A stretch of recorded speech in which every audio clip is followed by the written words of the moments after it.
পার্বত্য চট্টগ্রাম মন্ত্রণালয়ের মন্ত্রী দীপেন দেওয়ান মন্ত্রিসভা থেকে পদত্যাগ করেছেন।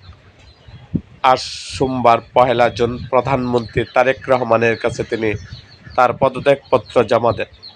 প্রধানমন্ত্রী তার পদত্যাগপত্রটি গ্রহণ করেছে বলে জানা গেছে। প্রধানমন্ত্রীর অতিরিক্ত প্রেস সচিব আতিকুর রহমান রুমন আজ গণমাধ্যমকে এ তথ্য নিশ্চিত করেছেন। দীপেন দেওয়ানের মূল পদত্যাগপত্রে প্রধানমন্ত্রীর হাতে সশরীরে জমা দেওয়ার সেই চিঠির উপর গৃহীত হলো লিখে নিচে স্বাক্ষর ও আজকের তারিখ দেওয়া হয়েছে। পদত্যাগপত্রে বলা হয়, মহোদয়, আমি দীপেন দেওয়ান এমপি পার্বত্য চট্টগ্রাম বিষয়ক মন্ত্রণালয়ের মন্ত্রী হিসেবে দায়িত্ব পালন করছি।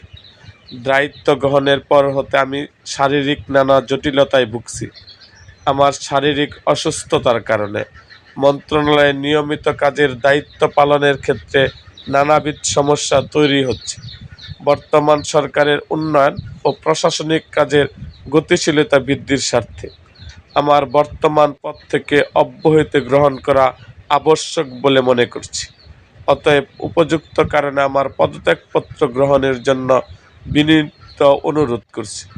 উল্লেখ্য, বিএনপি কেন্দ্রীয় কমিটির সহধর্ম বিষয়ক সম্পাদক অ্যাডভোকেট দীপেন দেওয়ান গত ১২ ফেব্রুয়ারি অনুষ্ঠিত ত্রয়োদশ জাতীয় সংসদ নির্বাচনে রাঙামাটি পার্বত্য জেলা থেকে প্রতিদ্বন্দ্বিতা করেন।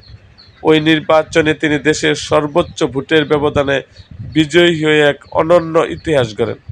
নির্বাচন পরবর্তী গত ১৭ ফেব্রুয়ারি গঠিত সরকারের মন্ত্রিপরিষদ সদস্য হিসেবে অত্যন্ত গুরুত্বপূর্ণ পার্বত্য চট্টগ্রাম মন্ত্রণালয়ের দায়িত্ব পান তিনি।